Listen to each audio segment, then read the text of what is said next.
In today's video, I'm going to teach you how to group by month in Salesforce reports.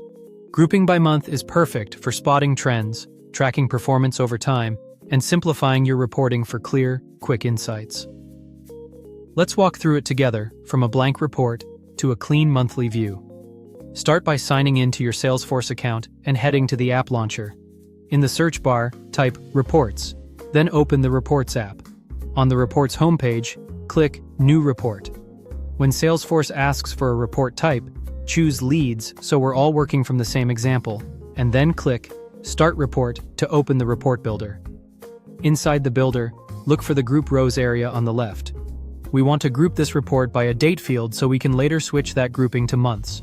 Use the search box there and select a date-related field that fits your needs, such as created date or last modified date. If you accidentally pick a user field like created by or last modified by, switch to the corresponding date field instead. Once the grouping is added, click Refresh in the toolbar to update the preview and confirm that the grouping is in place. Next, open the Fields panel.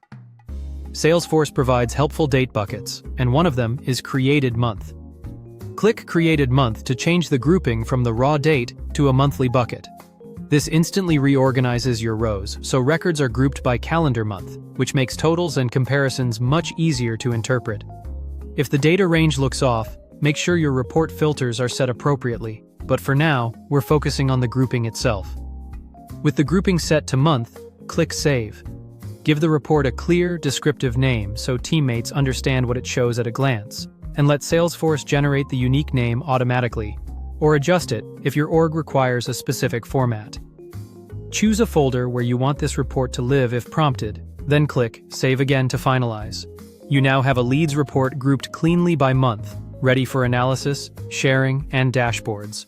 If you want to go further later, you can add a chart, apply additional filters, or switch to different date buckets like week or quarter without rebuilding the report. But the core workflow you just followed, building the report, grouping by a date field, switching to created month, and saving, gets you exactly what you need.